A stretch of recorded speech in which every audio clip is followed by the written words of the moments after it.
Fire. ഇതാണ് smoke detector. തീ പിടിക്കുന്ന സമയത്ത് മൊത്തത്തിൽ ഫയർ അലാം വരുന്ന ഒരു സിസ്റ്റം അല്ലെങ്കിൽ ഫയർ അലാം വരുന്ന ഒരു സംഭവം ഞാൻ കാണിച്ചു തരാം. അത് വന്നു കഴിഞ്ഞാൽ എന്താ ചെയ്യേണ്ടതെന്നുള്ളത് കാണിച്ചു തരാം. അത് നമുക്ക് സംഭവം നോക്കാം. ഇതെപ്പോൾ വരും സാധനം കേട്ടോ, വെയിറ്റ് ചെയ്തോ. വരുന്നില്ല. ഇതാണ് സാധനം. ഇങ്ങനെ വന്നു കഴിഞ്ഞാൽ അപ്പോൾ ഇതിങ്ങനെ ഫയർ വന്നു കഴിഞ്ഞാൽ നമ്മൾ ഓടി വന്നിട്ട് ഫയർ പാനൽ നോക്കുക. അപ്പോൾ സോൺ 1 ഓരോ സിസ്റ്റത്തിലും ഓരോ ഏരിയകളായി കേട്ടോ, വീൽ ഹൗസ് അതുപോലെ തന്നെ പല സ്ഥലങ്ങളും. ഇപ്പോൾ സോൺ 1 ഇപ്പോൾ ഫയർ കത്തിക്കൊണ്ടിരിക്കുന്നത്. അത് അവിടെ നിന്നാണ് പഠിച്ചത്. ഞാനിപ്പോൾ അടിച്ചത് വീൽ ഹൗസ് എന്നാണ്. ഇപ്പോൾ സോൺ 1 എന്നാണ് സൗണ്ട് വന്നേക്കുന്നത്. അപ്പോൾ നേരെ ഓടി വരിക, എന്ത് ചെയ്യുക, ഏത് സ്ഥലത്താണോ ഫയർ എന്നുള്ള ഫൈൻഡ് ഔട്ട് ചെയ്യുക. എന്നിട്ട് നമ്മൾ പോയിട്ട് ആക്ഷൻ എടുക്കണം. ഇത് വന്ന് സൈലന്റ് ആക്കി റീസെറ്റ് ആക്കണം, അതൊക്കെ പിന്നത്തെ പരിപാടി. നേരെ പോയിട്ട് നമ്മൾ ആക്ഷൻ എടുക്കുക, ഫയർ ഫൈറ്റിങ്. ഇപ്പോൾ വേണ്ട, സോൺ 1 സൈലൻസ് റീസെറ്റ് എല്ലാം ക്ലിയർ ആയി. ഇപ്പോൾ മീൻസ് ഹെൽത്തി ആയിട്ട് ക്ലിയർ ആയിട്ട് പോയിക്കൊണ്ടിരിക്കണം. അപ്പോൾ അതാണ് ഫയർ പാനൽ. വലിയ കപ്പലുകളൊക്കെ സംഭവത്ത് വലിയ സിസ്റ്റം ആവട്ടെ. ഞാൻ അതിൻ്റെ ഒരുപാട് പരിപാടികളും ഈ ഡ്രില്ലിങ്ങിൻ്റെ പരിപാടികളൊക്കെ വീഡിയോകളൊക്കെ പിറകെ വരുന്നതാണ്. അപ്പോൾ ജസ്റ്റ് നമ്മളെ വെസലിൽ തീപിടുത്തം ഉണ്ടാകുമ്പോൾ നമ്മൾ എന്താണ് ഫസ്റ്റ് എടുക്കേണ്ട സംഗതികൾ എന്നുള്ളത് ജസ്റ്റ് ഒന്ന് കാണിച്ചു തന്നാണ്. അടുത്തതാണ് നമ്മളെ പ്രധാനപ്പെട്ട അലാറാം വരുന്നത്. പെട്ടെന്ന് എന്തെങ്കിലുമൊക്കെ കപ്പലിൻ്റെ അടിയിൽ തട്ടിയിട്ട് വെള്ളം കയറി മുങ്ങിപ്പോകാനുള്ള ചാൻസസ് ഒക്കെ ഉണ്ടാകുമ്പോൾ, ഇതുപോലെ വെള്ളം കയറാൻ നിങ്ങൾക്ക് അറിയാൻ എന്തെങ്കിലും സിസ്റ്റം ഉണ്ടോ എന്നുള്ളത് നമ്മൾ ഒരുപാട് കൂട്ടുകാർ ചോദിച്ചായിരുന്നു. അപ്പോൾ ഇതാണ് ബിൽജ് അലാറാം എന്ന് പറയുന്ന സംഭവം. ഈ ബിൽജ് അലാറാമത്തിൻ്റെ പാനലാണ് ഇപ്പോൾ നിങ്ങൾ പരിചയപ്പെടുത്തിയിട്ടുള്ളത്. ഇനി ഇതിൽ പെട്ടെന്ന് വെള്ളം കയറുമ്പോൾ നിങ്ങൾ എങ്ങനെ അറിയുക എന്നുള്ള ഒരു ക്വസ്റ്റ്യന് നമ്മൾ ആൻസറായിട്ട് പറയുകയാണ്. ഇതാണ് നമ്മുടെ വെസലിൻ്റെ ഒരു ഡയഗ്രാം.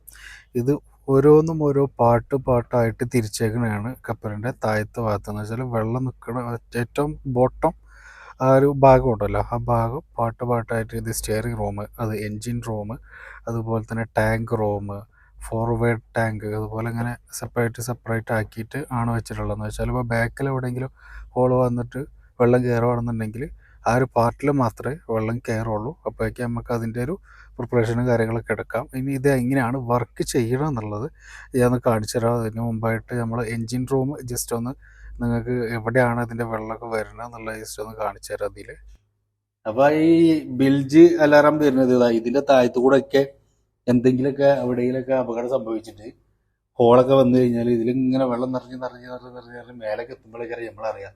നമ്മളവിടെ വീൽ ഹൗസിൽ ഇരിക്കുന്ന സമയത്ത് നമുക്കത് അറിയാനുള്ള സിസ്റ്റമാണ് ബിൽജ് അലാറാം സിസ്റ്റം, ഞാൻ നേരത്തെ കാണിച്ച സാധനം.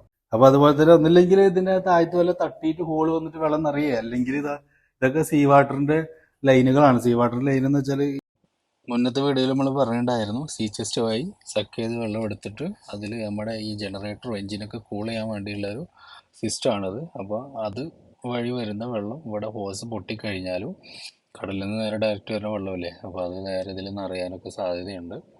അപ്പോൾ അങ്ങനെ അപകടം സംഭവിക്കാം. അപ്പോൾ ആ സംഭവം അടിക്കണത് ഇതിൻ്റെ താഴത്താണ് ബിൽജ് അലാറിൻ്റെ ഫ്ലോട്ടറൊക്കെ. നമ്മൾ സൗകര്യത്തിന് ഞാൻ അപ്പുറത്തെ ഭാഗത്തു നിന്ന് ഒരു ഫ്ലോട്ടർ എടുത്തിട്ട് നിങ്ങൾക്ക് കാണിച്ചു തരാം അതെങ്ങനെയാണ് വർക്ക് ചെയ്യണം എന്നുള്ളത്. അപ്പോൾ ഇതാണ് എൻജിൻ റൂം. എൻജിൻ റൂമിൻ്റെ പല വീഡിയോകളും സ്റ്റാർട്ട് ചെയ്യണം എങ്ങനെയൊക്കെയാണെന്നൊക്കെ ഉള്ള വീഡിയോ ഞാൻ എന്തായാലും നിങ്ങൾക്ക് താല്പര്യം ഉണ്ടെങ്കിൽ കമൻറ്റ് ബോക്സിൽ അറിയിക്കുക. അപ്പോൾ ഞാൻ എൻജിൻ റൂമിനോ ഇതെങ്ങനെ സ്റ്റാർട്ട് ചെയ്യുന്നതോ അതിൻ്റെ സിസ്റ്റങ്ങൾ എങ്ങനെയൊക്കെയാണെന്നൊക്കെ ഉള്ള വീഡിയോ ഞാൻ എടുക്കുന്നതാണ്. കപ്പലിലൊക്കെ എൻജിൻ റൂം എന്ന് പറഞ്ഞാൽ വലിയ അപാര എൻജിൻ റൂം ആവട്ടെ. അത് നമ്മുടെ ചെറിയൊരു വശലാവട്ടെ, ചെറിയൊരു എൻജിൻ റൂമും, ഇതൊരു എൻജിൻ, അത് മറ്റൊരു എൻജിന്, പിന്നെ 2 ജനറേറ്ററുകൾ. അപ്പോൾ ഇതൊക്കെയാണ് നമ്മളൊരു ചെറിയ എൻജിൻ റൂമിൻ്റെ ഭാഗം. അപ്പോൾ ഇതിൻ്റെയൊക്കെ ഫുൾ ഡീറ്റെയിൽ ആയിട്ട് നമുക്ക് വീഡിയോ എന്തായാലും വരുന്നതാണ്. താല്പര്യം ഉണ്ടെങ്കിൽ ആ കമൻറ്റ് ബോക്സിൽ ഒന്ന് അറിയിക്കോളൂ. അപ്പോൾ എന്തായാലും നമ്മൾ ഇനി ബിൽജ് അലാറാം എങ്ങനെയാണ് അടിക്കുന്നത് എന്നുള്ളത് കാണിക്കാം. നമുക്ക് അവിടെ ഒരു ഫ്ലോട്ടർ നമുക്ക് കയ്യിലെടുക്കാൻ പറ്റും. അപ്പോൾ അത് കയ്യിലെടുത്തിട്ട് എങ്ങനെയാണ് വർക്കിംഗ് എന്നുള്ളത് കാണിച്ചു തരാം. വാ. അപ്പോൾ ഇതാണ് ബിൽജ് അലാറാമത്തിൻ്റെ ഫ്ലോട്ടർ. ഈ ഫ്ലോട്ടർ എന്ന് വെച്ചാൽ ഇത് താഴത്താവും. എന്ന് വെച്ചാൽ നമുക്ക് വീഡിയോ എടുക്കാൻ സൗകര്യത്തിന് വേണ്ടി തൽക്കാലത്തേക്ക് ഞാൻ ഇത് ഇങ്ങോട്ട് മേലേക്ക് എടുത്തു വന്നാണ്. വെള്ളം നിറഞ്ഞ് ഏകദേശം ഒരു ഡേഞ്ചർ സിറ്റുവേഷനിൽ എത്തുമ്പോൾ ഈ ഫ്ലോട്ടർ ആ ഏരിയയിലാവും ഇത് വെച്ചിട്ടുണ്ടാവുക. ഫ്ലോട്ടർ ഓട്ടോമാറ്റിക്കലി ഇത് പൊങ്ങും. അല്ല, ഇത് പൊങ്ങുമ്പോൾ നമ്മൾ കാണിച്ച ബിൽജ് അലാറാം സിസ്റ്റത്തിൽ അലാറാം വർക്ക് ചെയ്യും. ഇവിടെയുള്ള മോട്ടർ വർക്ക് ചെയ്തിട്ട് വെള്ളം പമ്പ് ഔട്ട് ചെയ്ത് ഓട്ടോമാറ്റിക്കലി കടലിലോട്ട് തന്നെ കളഞ്ഞുകൊണ്ടിരിക്കും. വെള്ളം കഴിയുമ്പോൾ അത് ഓട്ടോമാറ്റിക്കലി താവും. അപ്പം ഇനി ഫ്ലോട്ടർ വെള്ളം നിറഞ്ഞ് പൊങ്ങുമ്പോൾ ഉള്ള ഒരു സീനിൽ നമുക്കൊന്ന് പോയി നോക്കാം.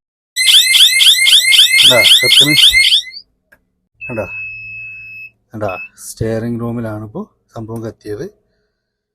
അപ്പോൾ നമുക്ക് ഈ അലാറം വരുമ്പോൾ നമുക്ക് മനസ്സിലാക്കാൻ പറ്റും ഏത് ഭാഗത്താണ് ലൈറ്റ് കത്തുന്നത്, ആ ഭാഗത്ത് എന്തോ അപകടം സംഭവിച്ചിട്ടുണ്ട്, വെള്ളം കയറിക്കൊണ്ടിരിക്കുന്നുണ്ട്. അപ്പോൾ നമ്മൾ നേരെ ആ സ്റ്റെയറിങ്ങുമായിട്ട് ഓടിപ്പോയിട്ട് എവിടെയാണോ വെള്ളം നിറയണത് അത് തന്നെ ഓട്ടോമാറ്റിക്കലി വെള്ളം പമ്പ് ഔട്ട് ചെയ്ത് കടലിലേക്ക് കളയലുണ്ടാവും. എന്നാലും നമ്മൾ ഫൈൻഡ് ഔട്ട് ചെയ്ത് കയറാൻ ചിലപ്പോൾ ആ മോട്ടറും അടിച്ച് പമ്പ് ഔട്ട് ചെയ്യാൻ കഴിയുന്നതിനെക്കാട്ടും കപ്പാസിറ്റിയിൽ കൂടുതലാകുമ്പോൾ വെള്ളം വന്നുകൊണ്ടിരിക്കുക. അപ്പം മുങ്ങാനും മുങ്ങിപ്പോകാനൊക്കെ സാധ്യതകളുണ്ട്.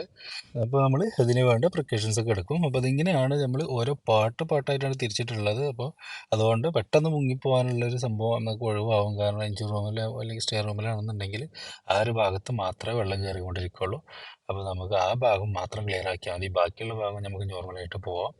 അപ്പോൾ എന്തായാലും ഇങ്ങനെയാണ് പെട്ടെന്നൊരു അപകടമൊക്കെ സംഭവിച്ച് നമ്മൾ വെസലിൽ അല്ലെങ്കിൽ കപ്പലുകളിലൊക്കെ വെള്ളം കയറുമ്പോഴുള്ള ബിൽജ് സിസ്റ്റം. അപ്പോൾ എന്തായാലും വീഡിയോ ഇഷ്ടപ്പെട്ട് തീർച്ചയായും ലൈക്കൊക്കെ ചെയ്ത് നമ്മുടെ ചാനൽ ഒന്ന് സബ്സ്ക്രൈബ് ചെയ്യാൻ മറക്കരുത് കേട്ടോ. Thank you.